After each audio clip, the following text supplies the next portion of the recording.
Hello everyone. तो कैसे हैं आप सब? आई होप आप सब अच्छे होंगे। स्वागत है आप सभी का आपके अपने चैनल जुनून पढ़ाई का में।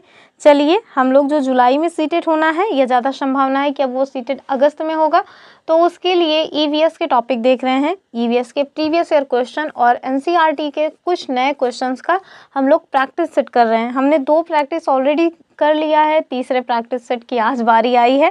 तो चलिए देखेंगे क्या कुछ क्वेश्चंस पूछे गए हैं। जो कि आज हमने जो लिया हुआ है वो 2018 में जो क्वेश्चन पूछे गए हैं उसको लिया हुआ है, यानी कि 2018 का प्रीवियस ईयर क्वेश्चन आज हम सॉल्व करेंगे। तो चलिए देखते हैं पहला क्वेश्चन। और इससे पहले आगे बढ़े, अगर आप लोग पहली बार चैनल पे आए हैं तो चैनल को सब्सक्राइब ज़रूर करके रखिए, वीडियो को लाइक ज़रूर कर दीजिए। एसएसटी की कंप्लीट प्रिपरेशन आपको इस चैनल पे कराई जा रही है। क्लासेस सीटेट के लिए डेली दोपहर 2:30 बजे चलती हैं, तो आप उनके साथ जुड़ करके लगातार अपनी प्रिपरेशन को मजबूत कर सकते हैं। हमने मैथ्स के जो टॉपिक्स हैं, जो 2021 में क्वेश्चन पूछा गया था, उसको भी अपने इसी चैनल पर सॉल्व कराना स्टार्ट किया है। 4 वीडियोज़ उसके भी आ गए हैं, 10-10 मिनट के वीडियोज़ हैं। तो आप लोग अगर उसको अभी से देखते चलेंगे तो आपका मैथ्स जो है वो स्ट्रॉन्ग भी होगा और साथ में PYQs भी सॉल्व हो जाएंगे। तो एक तीर से 2 निशाना साधने वाला काम आपका हो जाएगा। तो चलिए देखते हैं क्या कुछ क्वेश्चंस हैं। देखिए, पहला क्वेश्चन कह रहे हैं कि भारत के बिहार के जो सापेक्ष जम्मू कश्मीर और गोवा है, इसकी स्थिति क्या है। कुल मिलाकर के आप भारत देश का मैप देखिए, उस मैप में बिहार की जो स्थिति है उसको लोकेट कीजिए और बताइए कि बिहार के सापेक्ष जो जम्मू कश्मीर है वो किस दिशा में पड़ेगा और गोवा जो है वो किस दिशा में पड़ेगा। तो इस क्वेश्चन की अच्छी अंडरस्टैंडिंग तभी होगी जब आप इसको मैप में देखेंगे। तो चलिए हम लोग ले चलते हैं आपको मैप की दुनिया में, ठीक है। तो ये देखिए, ये है हमारे प्यारा सा भारत देश का मैप, ठीक है। तो पहले एक बार पूरा मैप देख लीजिए, ये आप पूरा मैप देख लीजिए। ऊपर सबसे आपको लद्दाख और वहाँ पे जस्ट बगल में जम्मू कश्मीर दिख जाएगा। तो थोड़ा जूम करते हैं तो ज़्यादा आपको अच्छे से दिखेगा बिहार की स्थिति, ठीक है। गोवा भी दिखता रहे तो ठीक रहेगा, ठीक है, ठीक है। तो ये देखिए, सबसे पहले आप बिहार के स्थान पर पहुँचिए। तो इंक चेंज करते हैं, थोड़ा सा मोटा भी कर लें, ठीक है। तो देखिए, आप ये देखिए, यहाँ पे जो आपको लोकेशन हम मार्क कर रहे हैं ये है बिहार और इसकी राजधानी आप देख लीजिए पटना, ठीक है।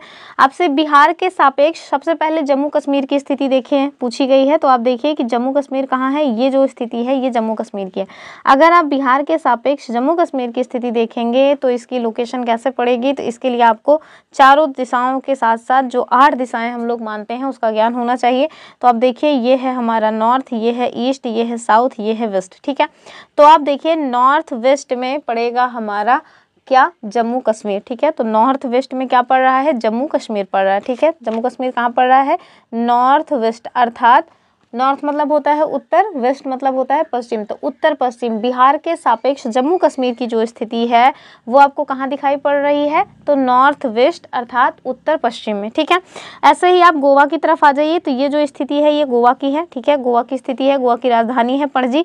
अगर आप बिहार के सापेक्ष गोवा में जाएंगे तो ये कैसे हो जाएगा, तो ये देखिए वेस्ट और साउथ, अर्थात वेस्ट मतलब पश्चिम, साउथ मतलब दक्षिण, अर्थात दक्षिण पश्चिम में आपको गोवा मिल जाएगा, ठीक है।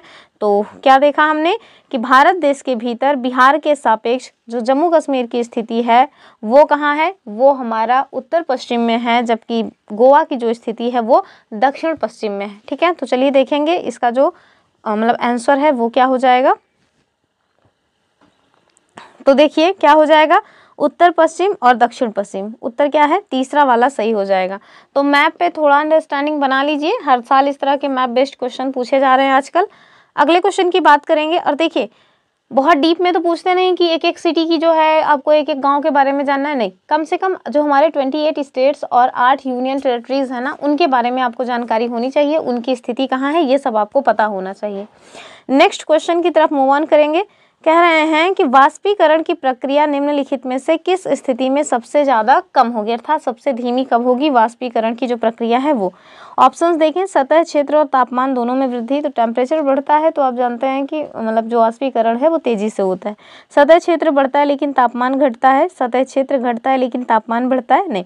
अब देखिए कि सतह क्षेत्र और तापमान जब आप दोनों में ही कमी कर देंगे तो जो वाष्पीकरण है यानी कि जो पानी का भाप बन करके उड़ जाने वाली प्रक्रिया है वो धीमी हो जाएगी। और उत्तर क्या होगा, चौथा जो है ये इसका उत्तर सही हो जाएगा। चलिए अगले क्वेश्चन को देखिए। कह रहे हैं कि स्थानों, दूरियों और दिशाओं के सापेक्ष स्थिति को समझने की क्षमता कैसा कौशल है। दिशात्मक कौशल, चित्रण कौशल, स्थितीय कौशल या फिर ग्राफिक कौशल। तो ये देखें, ये एक तरह का मैपिंग कौशल है, ठीक है। मैपिंग जो कौशल है ये हो जाएगा, अर्थात चित्रण कौशल इसका सही उत्तर हो जाएगा ऑप्शन 2 वाला। अगले क्वेश्चन को देखिए, कह रहे हैं कि किस राष्ट्रीय पाठ्यचर्या फ्रेमवर्क यानी कौन सा वो एनसीएफ था जिसने प्राथमिक स्तर पर एकीकृत पाठ्यचर्या क्षेत्र के रूप में पढ़ाए जाने के लिए पर्यावरण अध्ययन की सिफारिश की थी। यानी कि प्राथमिक स्तर पर जो पर्यावरण अध्ययन है इसको पढ़ाया जाए, ये सिफारिश कौन से एनसीएफ के द्वारा आई है ये आपको बताना है। एनसीएफ 2005, एनसीएफ 1988, एनसीएफ 2000 या फिर 1975। तो चलिए देख लीजिए इसका उत्तर क्या हो जाएगा। इसका उत्तर हो जाएगा डी वाला, अर्थात एनसीएफ 1975 के द्वारा ये सिफारिश की गई थी। अगले क्वेश्चन को देखिए, कह रहे हैं कि भारत में किस क्षेत्र में स्थानांतरित खेती करने का रिवाज है। 1000 बार बताए हैं हम अपने वीडियोस में कि जो हमारा नॉर्थ ईस्ट वाला रीजन है वहाँ पर जो स्लैश एंड बर्निंग कल्टीवेशन है वो किया जाता है, अर्थात स्थानांतरित कृषि की जाती है, ठीक है। तो उत्तर क्या हो जाएगा, जो हमारा नॉर्थ ईस्ट अर्थात उत्तर पूर्वी रीजन है वहाँ पे। आप मुझे कॉमेंट करके बता सकते हैं कि नॉर्थ ईस्ट में टोटल कितने स्टेट शामिल हैं। चलिए अगले क्वेश्चन को देखिए, कह रहे हैं कि नदी बांधों से उत्पन्न जल विद्युत के लिए निम्नलिखित में से कौन सा कथन सत्य नहीं है। ऑप्शन आपको ध्यान से देखकर बताना है कि नहीं पूछा जा रहा है।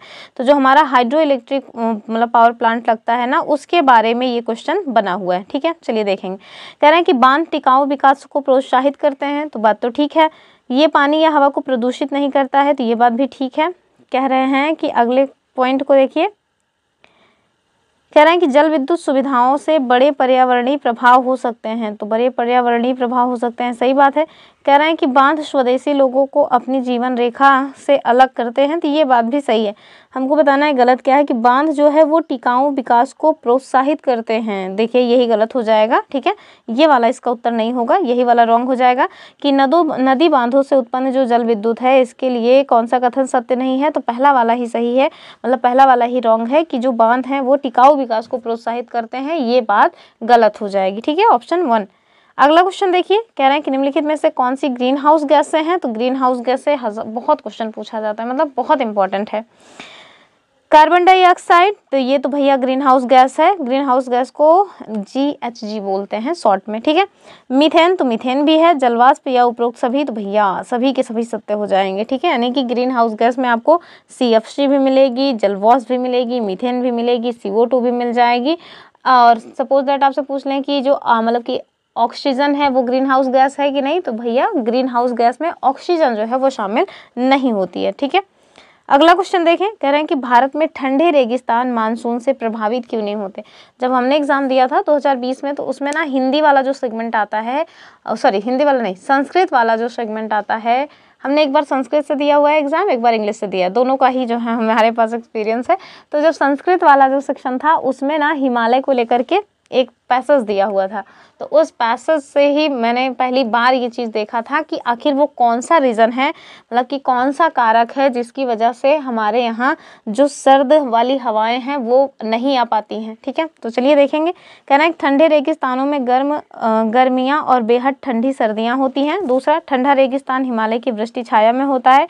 तीसरा, ठंडे रेगिस्तानों में हवा बहुत पतली या कम होती है। और चौथा, ठंडे रेगिस्तान बहुत ऊंचाई पे हैं। तो जाहिर सी बात है दूसरा ठीक हो जाएगा, अर्थात ठंडे रेगिस्तान हिमालय की वृष्टि छाया प्रदेश में होते हैं, ठीक है। तो जो मतलब हिमालय है ना, वो जो मतलब कि साइबेरिया से आने वाली ठंडी ठंडी हवाएं होती हैं उनको रोक लेता है। यही कारण है कि इधर हम लोगों की साइड बहुत ज़्यादा ठंडी हवाएं नहीं आ पाती हैं, ठीक है। अगले क्वेश्चन को देखिए, कह रहे हैं कि ताजमहल के पीले होने के लिए निम्नलिखित में से कौन सा जिम्मेदार कारक है। तो देखिए, नाइट्रोजन डाइऑक्साइड नहीं, सल्फर डाइऑक्साइड, सल्फर ऑक्साइड या फिर क्लोरीन। देखो क्लोरीन तो बिल्कुल नहीं है। अब देखिए कि इसका उत्तर जो है वो क्या हो जाएगा, ये हो जाएगा हमारा सल्फर डाइऑक्साइड SO2। तो SO2 जो गैस है ना, इसी के कारण ताजमहल का जो रंग है वो पीला होता जा रहा है।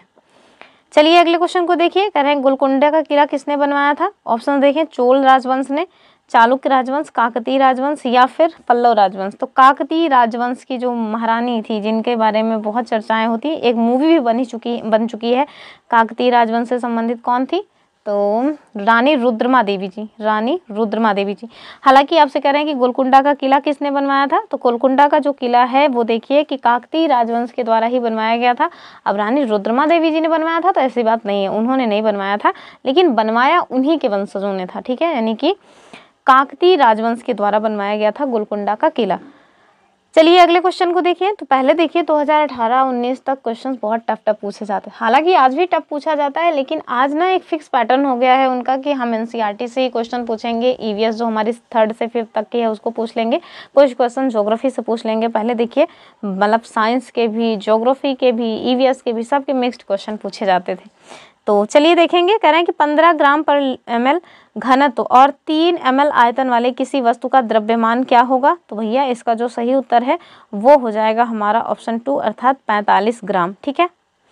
अगला क्वेश्चन देखिए, कह रहे हैं कि निम्नलिखित में से कौन सी अदिश राशि है। तो अदिश राशि, सदिश राशि, ये सभी हमारा साइंस का मतलब जो सेक्शन है उसमें पढ़ाया जाता है। तो अदिश राशियां वो राशियां होती हैं जिनमें दिशा नहीं होती, जबकि सदिश राशियां वो राशियां होती हैं जिनमें दिशा होती है। तो चलिए देख लेंगे कौन सी राशि है इसमें अदिश। द्रव्यमान, गुरुत्वाकर्षण, संवेग या फिर भार।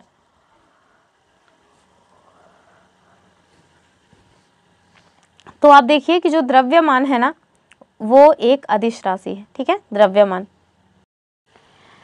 अगला क्वेश्चन देखिए, कह रहे हैं कि एक ऐसी वस्तु जिसमें से कोई प्रकाश किरण नहीं गुजर सकती वो क्या कहलाती है। ऑप्शंस देखें, अपारदर्शी, पारभासी, पारदर्शी या फिर उत्तल। तो इसका जो सही उत्तर है वो क्या हो जाएगा, वो हो जाएगा अपारदर्शी। तो जिस माध्यम में कोई भी प्रकाश किरण नहीं गुजर सकती उसे हम कह देते हैं अपारदर्शी, और जिसमें से प्रकाश किरणें गुजर सकती हैं उन्हें हम क्या कहते हैं, उन्हें हम कहते हैं पारदर्शी, ठीक है। अगला क्वेश्चन देखिए, कह रहे हैं कि पृथ्वी की सतह पर किसी वस्तु का भार क्या होगा जिसका द्रव्यमान चंद्रमा की सतह पर 10 किलोग्राम है। तो इसका उत्तर क्या हो जाएगा, 60 kg। लास्ट क्वेश्चन देखिए कि एक विलेय का विघटन दर डैश डैश निर्भर करता है, अर्थात जो एक विलेय है उसका विघटन दर किस पर निर्भर करता है ये आपको बताना है। ऑप्शन देखें, दाब, तापमान, सतह क्षेत्र या फिर भार। तो इसका जो सही उत्तर है वो क्या हो जाएगा, सतह क्षेत्र, ठीक है, यानी कि एक विलेय का विघटन दर उसके सतह क्षेत्र पर निर्भर करता है। ऑप्शन 3 जो है वो इसका सही उत्तर हो जाएगा। तो टोटल 15 क्वेश्चंस हमने आज डिस्कस किए हैं। अगले जो 15 क्वेश्चंस हैं वो आपको नेक्स्ट वीडियो में मिलेगा, ताकि वीडियो की लेंथ काफ़ी ज़्यादा ना होनी पाए। तो चलिए ये रही आज की वीडियो, आई होप आपको वीडियो पसंद आई होगी। फिर मिलेंगे अपनी अगली वीडियो में, तब तक के लिए जय हिंद।